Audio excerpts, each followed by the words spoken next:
আজকে দুপুরের মেনুতে রয়েছে পেঁপে সেদ্ধ, বাটার, ডিম সেদ্ধ, একটু স্যালাড আর আগের দিনের একটুখানি চিকেনের ঝোল ছিল। তো দেখো আজকের মেনুতে রয়েছে পেঁপে সিদ্ধ, ডিম সিদ্ধ আর বাটার। আর এটা না মানে আমার ফেভারিট খাবার। আলুটা দিতে ভুলে গেছি, পরে মনে পড়লো ভাত যখন হয়ে গেছে যে বাবা আলুটা দিলাম না তো। এটা মানে আমার ছোটবেলা থেকে ফেভারিট খাবার। আজ আমাকে আমার অগল লাগছে না, আমি না স্নান টান করলে যেন চুলটাও আশ্রয়নি, কি ঘুমিয়েছি। সকালে উঠি তো অয়নের অফিস থাকে, তারপর না অনেক কাজ করতে হয়, ঘরের এটা ওটা সারতে হয়। আর শুই না। অয়ন বলে কি শুয়ে পড়বে, আমি চুপ করো তো, তুমি তো চলেই আসো 12টার মধ্যে, শুয়ে পড়লে কি করে হবে। এর মধ্যে কাজগুলো সারতে হবে না, আর বাড়ি ফাঁকা থাকলে না কাজ করতে খুব সুবিধা। তো ওর জন্য কাজ করে নি তাড়াতাড়ি করে। তারপরও আসলে পরে মানে ও যখন আসে ঢুকে যায়, তারপর না ঘরের কাজ সব হয়ে গেলে মনে হয় কি পুজোটাও দিয়ে দিই। পুজোটা পড়ে থাকবে, আর ওটা কি কোনো কাজ নাকি? ওটা তো মনের শান্তি, তাই না, ওই জায়গাটা বসে থাকা। আমি না পুজোর ওখানে বেশ বসে থাকি, আর ওই যে ধুনোর গন্ধ না আমাকে পাগল করে দেয়, বিশ্বাস করো। আমি ধুনোর ওই গুলের গন্ধ, ধুনোর গন্ধ ভীষণ ভালোবাসি। আমার তো ধুনো না জ্বাললে পুজোই লাগে না। আর অয়ন না মানে ভালো করে পুজো করে, কিন্তু একটু ওই পালাই পালাই। আর ঠাকুরও ওকে হেভি বকা খাওয়ায়, একটু এদিক থেকে ওদিক করে আর ধরা পড়ে আমার হাতে। এই ধরো চন্দনটা বাটলো, পাতলা করে বাটলো, এটা এটা করলো, ধুনোটা জ্বালিয়ে দিয়ে চলে এলো। দেখো যে ধুনোটা জ্বলছে কি জ্বলছে না। পরে দেখি কি ওই কোনগুলো জ্বলে না। তারপর ওর মধ্যে একটু কর্পূর দাও, ওর মধ্যে একটু গুগ্গুল দাও, কিছু করে না।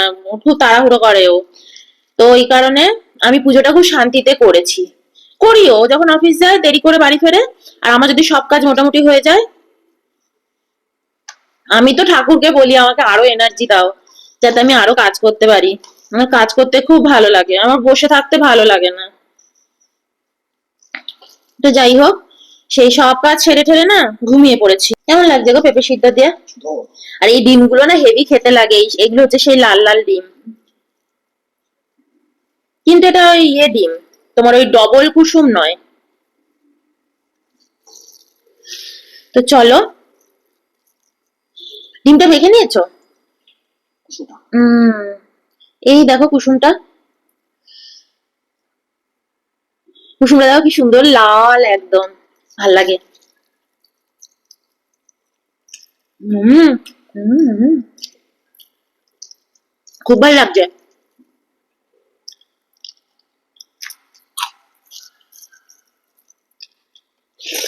হুম।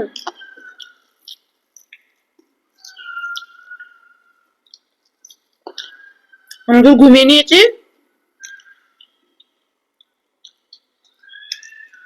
এবার আর ঘুমাবো না, শান্তি। চোখ মুখ খুলে গেছে। তোমার মধ্যে একজন এত সুন্দর কমেন্ট করেছো না আগের দিন, তোমার নামটা নিতে ইচ্ছা করছে। কিন্তু যেহেতু এখন আমি কারোর নাম নেবো না বলেছি, যেই নাম নেবো সবাই মিলে বলবে আমার নাম নাও, আমার নাম নাও, তারা কিচ্ছু লেখেও না, তবুও বলবে আমার নাম নাও। দুদিন আগে একজন আমাকে এত অ্যাটাক করেছে না নাম নেওয়ার জন্য, বাবারে বাবা।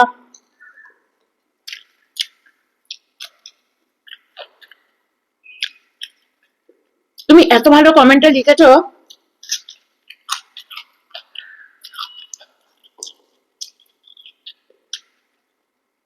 তুমি লিখেছো আমার মতন মেয়ে যদি ঘরে ঘরে থাকে, তাহলে কোনো মেয়ে এই পৃথিবী থেকে এমনি এমনি চলে যাবে না। কোনো মেয়ের সাথে খারাপ কোনো ডিসিশন কোনো মেয়ে হুট করে নিয়ে নেবে না, তার মনের জোর থাকবে। এই কথাগুলো না শুনলে ভালো তো লাগে, তার সাথে সাথে না খুব দায়িত্ব বেড়ে যায়।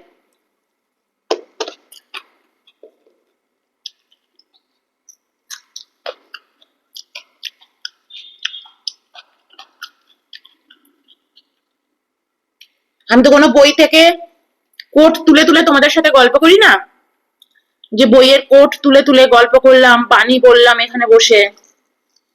আমি আমার নিজের জীবন নিয়েই গল্প করি, আমার লাইফে যা যা ঘটে গেছে সেগুলো নিয়ে আমি তোমাদের সাথে আলোচনা করি।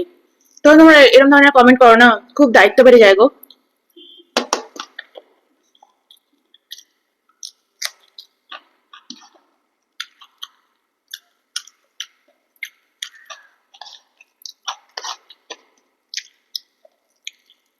তোমাদের মধ্যে একজন বলেছো,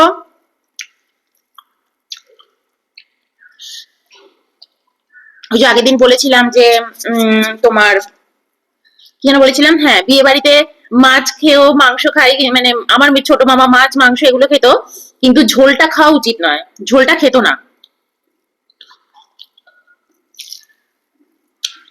তোমার মধ্যে একদম বলেছো কেন, ঝোলটাই তো সব, ঝোলটাই তো বিষ। ধরো তুমি যদি আজকে অসুস্থ হও, ডক্টর আগেকার দিনে বলতো না স্টু খাও, মাংসের স্টুটা খাও, মাংসটা খেও না, মাংসের স্টুটা খাও, কারণ ঝোলটা, ওটার মধ্যে কিন্তু সমস্ত পুষ্টিগুণ রয়েছে। এবার ধরো তুমি যদি বিয়ে বাড়িতে গিয়ে মাছের ঝোল মাংসের ঝোল খাও, ওটাই মারাত্মক বিষ। এখনকার দিনের ক্যাটারিংরা কবেকার কি ঝোল, হয়তো দুদিন আগে ওই ওই তরকারিটাই অন্য একটা বিয়ে বাড়িতে ইউজ করেছে, গ্রেভিটা রয়ে গেছে, পরের দিনই আরেকটা বিয়ে বাড়ি, সেখানে গিয়ে কাতলা মাছের গ্রেভিটা দিয়ে কাতলা মাছ ভেজে ওর মধ্যে ঝোল করে তোমাকে খাইয়ে দেবে। তুমি কি জানো, পোড়া তেল, ভাজা তেল, পাম তেল এইসব দিয়ে রান্না করে খাওয়াবে। তো ওই কারণে ঝোলটাকে অ্যাভয়েড করতে হবে। তারপর তুমি মাছটা খাও না, উপর দিয়ে মাংসটা খাও না। আর এক এক দিন এসব খেলে কিছু হয় না সেরকম, কিন্তু পরের দিন তোমাকে খুব মানে শরীরের জন্য ধ্যান রাখতে হবে।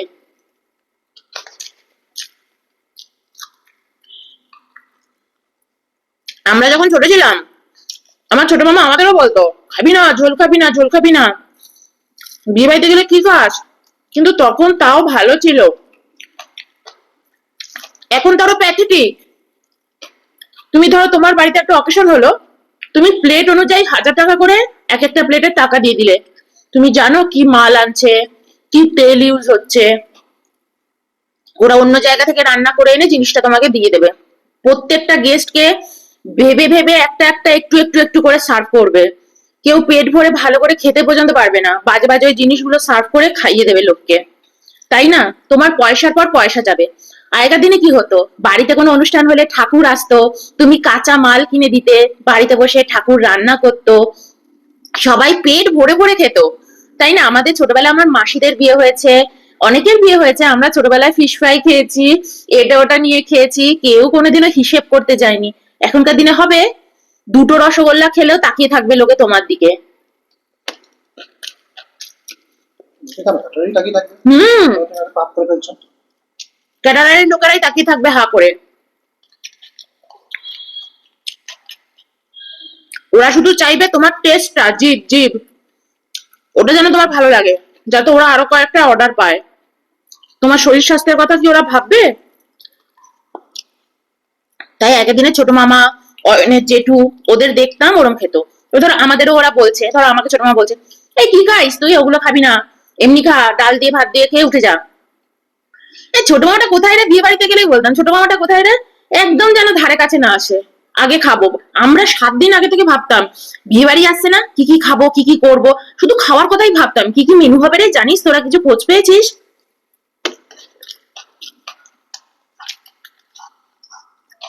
তো বড় হয়েছি, বুঝতে শিখেছি।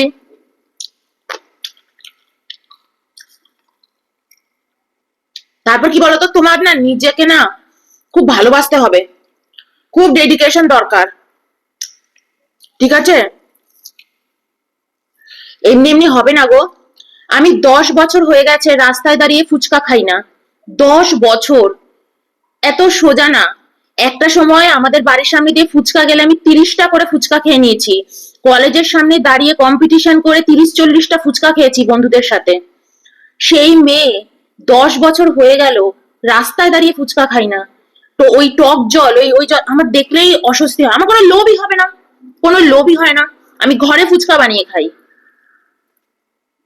আমি মানুষটাই এরকম, সবাই আমার মতো হতে পারবে না, ঠিক আছে? সবাই সবার মতো হতে পারবে না। আমার ছোট মামার মধ্যে এত ডেডিকেশন ছিল, আমার ছোট মামা রোজ আমলকি সেদ্ধ ভাত খাচ্ছে, আমি পারবো? পারবো না। মাংসটা নিয়ে নি, একটু ভাতও আছে জানো, ভাতটাও নিয়ে নেবো। আগের দিনের একটু মাংস ছিল, আগের দিন তো গুরু পূর্ণিমা পড়ে গেছিল, মাংসটা ফ্রিজে তোলা ছিল, খাইনি আর গুরু পূর্ণিমার দিন, তো আজকে আবার নিলাম। আমরা তো মাংস টাংস অতটা তো খেতে পারি না। 500 মাংস আর 250 হচ্ছে মাটনের মেটে। এই যে মেটেটা দেখো, এই এই যে মেটেটা, এটা হচ্ছে মাটনের মেটে। হেভি টেস্টি লাগে গো, আমার মেটে খেতে খুব ভালো লাগে। অয়নের আবার এতটা মেটে ভালো লাগে না, ও আবার এত ভালোবাসে না।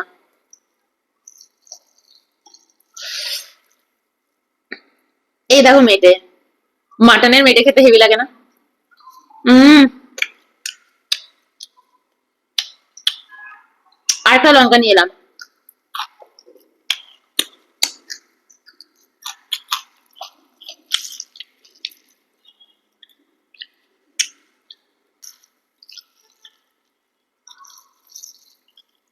তো এই কারণেই আমি বলেছি। আর ডালটা কেন খাই বলতো? ডালটা তো প্রোটিন, আর ডালের মধ্যে তুলনামূলক ভাবে অতটা তেল মশলা হাবি জাবি গ্রেভি ওগুলো থাকে না। আর ডালটা ওরা চাইলেও অত পুরনো ইউজ করতে পারে না, নষ্ট হয়ে যাবে। গ্রেভি কিন্তু থাকবে অনেক দিন, 2 সপ্তাহ চাইলে তুমি ফ্রিজে রেখে দিতে পারো, গ্রেভি স্টোর করে রেখে দিতে পারো। তো ওগুলো না শরীরের জন্য খুব বাজে। এবার ধরো তোমরা বছরে হয়তো একটা দুটো নেমন্তন্ন পেলে খাও, কিন্তু রেগুলার একদম ভালো না। আমি অন্তত খাবো না। এই লেবু লেবু আনবো, তারা খেয়ে দেখি। থাক, হেভি টেস্টি হয়েছে। বুঝতেই পারছি না মাটন খাচ্ছি না চিকেন খাচ্ছি। এই যে চিকেনের পিস, আমার চিকেনের সলিড পিস খেতে ভালো লাগে না, এই যে চিকেনের পিস। আমার মেটেটাই বেশি ভালো লাগে।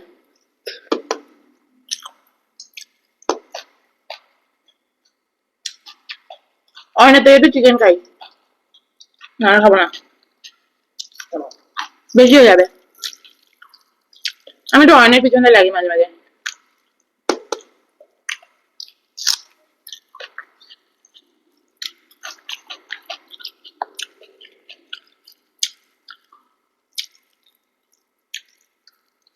একটু জল খাই এক ঢোক। এই যে একটা সময় আমার দাদুদের কাছে শুনতাম বিয়ে বাড়িতে গিয়ে নাকি 100টা রসগোল্লা খেয়েছে বন্ধুরা মিলে।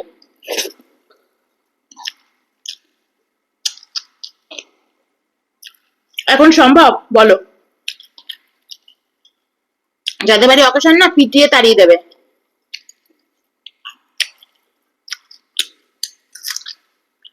এখন কি বলতো, শুধু লোক দেখানো। কেউ কিন্তু রাগ করো না, আবার কেউ আবার নিজের ঘরে টেনে নেবে। এখনকার দিনে হচ্ছে সবকিছু লোক দেখানো, বুঝলে? মানুষ আর পারেও না গো। কতগুলো আইটেম হবে, ওদের বাড়িতে 30টা পদ খাইয়েছে, আমাদের বাড়িতে যেন অন্তত 25টা পদ খাওয়ায়। ঠিক আছে মটনটা একটু অল্প দিও, কিন্তু 25টা পদ করতে হবে। তো এগুলো সব করে মানুষ, এগুলো কিন্তু উচিত না, তাই না? আমি যদি জীবনে কখনো অকেশন করি বা কোনো কিছু করি, আমি তো ঠিক করেছি এরকম ঠাকুর ডাকবো, বাড়িতে ডাল ভাত তরি তরকারি মিষ্টি লুচি যাই খাওয়াই, বলবো পেট ভরে আনন্দ করে খাও, ফিশ ফ্রাই।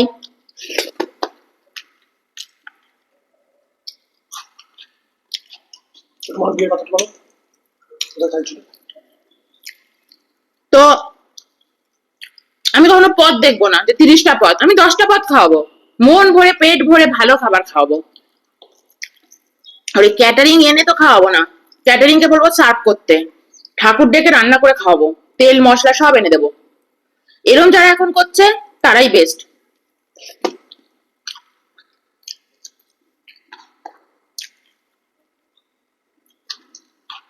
অয়ন বলছে ছোট মামার কথা বলো। আমার ছোট মামা একটা সাধারণ মানুষ, ব্যবসা করেছে সাধারণ, বিয়েতে কোনো গিফট নেয়নি, কার্ডে লিখে দিয়েছে গিফট কেউ আনবে না। হুম, তো সবাই একটু বকাবকি করেছে, বলে দেখ সাধারণ ঘরে ওরকম বলতে নেই, কিন্তু ছোট মামা ওই রকম। যার কথা আগের দিন বললাম না, 60 বছর হয়ে গেছে, স্কিন না এখনো মনে হয় 40-45 বছর। ছোট মাসে মন্দিরে খাইছিল না? মন্দিরে খাইছিল ছেলের মুখে পাতে।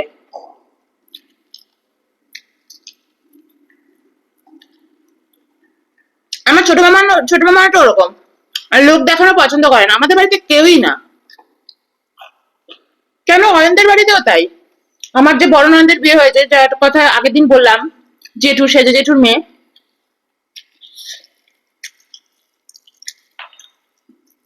তখন তো আমি অয়নের কাছে পড়তে যেতাম, সব স্টুডেন্টরা এসেছিলাম, তখনও দেখেছিলাম বাড়িতে ঠাকুর রান্না করছে, সব খাওয়া দাওয়া হয়েছে, রাত্রিরের রান্না ঠাকুর করেছে, দিনের রান্না ঠাকুর করেছে। আর অয়নকে ছোটবেলা থেকে যে মাস্টারমশাই পড়িয়েছিলেন, ওনার নাম হচ্ছে পঙ্কজ জেঠু, উনি হচ্ছেন অয়নের কাছে আইডিয়াল বলতে পারো। উনিও একজন গ্রেজুয়েটেড অফিসার ছিলেন, কিন্তু উনি সেই সময় একটু নকশাল ফকশালদের সাহায্য করেছিলেন বলে, সে অনেক যুগ আগের কথা, তা ওই কারণে ওনার চাকরি চলে যায়। তাতে ওনার কিচ্ছু এসে যায়নি। তো ওনার আমাদের পাড়ায় ভীষণ সম্মান, ভীষণ সম্মান ওনার। ওনার মতো শিক্ষিত লোক, ওনার মতো নিয়ে তুমি আরেকটা পাবে না। তো জেঠু আবার পাহারা দিচ্ছিল, ওই যেখানে খাওয়া দাওয়া হচ্ছিল, রান্না হচ্ছিল, তাই না বলো?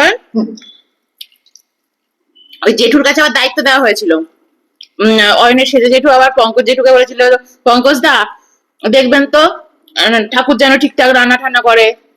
বাবা উনি ওখানে নড়ছেই না। কেউ যে ওখানে গিয়ে একটা ফিশ ফ্রাই নেবে বা একটা কিছু নেবে, কিচ্ছু করতে পারছে না, এত মানে দায়িত্ববান।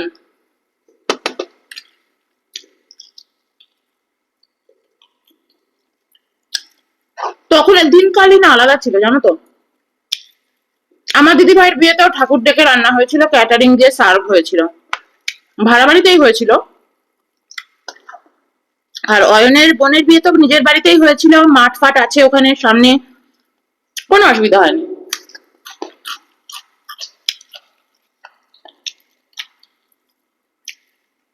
আমার বিয়েতেই ক্যাটারার এসেছিল, মানে ক্যাটারার খাবার তৈরি করে নিয়ে এসেছিল।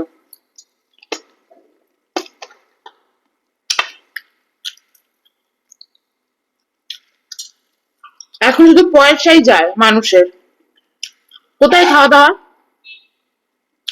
আর শুধু শুনবে কটা আইটেম হয়েছে, 30টা আইটেম, প্রথমে বাফে, তারপর এই খেয়েছি, স্টার্টার খেয়েছি, এত ঢং আগেকার দিনে ছিল না। কিন্তু মানুষের মন ভরে, পেট ভরে, প্রাণ ভরে খেয়ে নেমন্তন্ন বাড়ি থেকে ফিরতো, কেউ অসুস্থ হতো না, তাই না? তবে আমার দাদুর মতন কেউ খেলে অসুস্থ হয়ে যেত। আমার দাদু 100টা রসগোল্লা ঠোল্লা খেয়েছিল কম্পিটিশন করে, তারপর শরীর খারাপ হয়ে গেছে। ওগুলো খায়, বাবারে বাবা। বন্ধুদের সাথে কম্পিটিশন করে গাছ থেকে আম পেড়ে কত 50-60টা আম খেয়ে নিচ্ছে,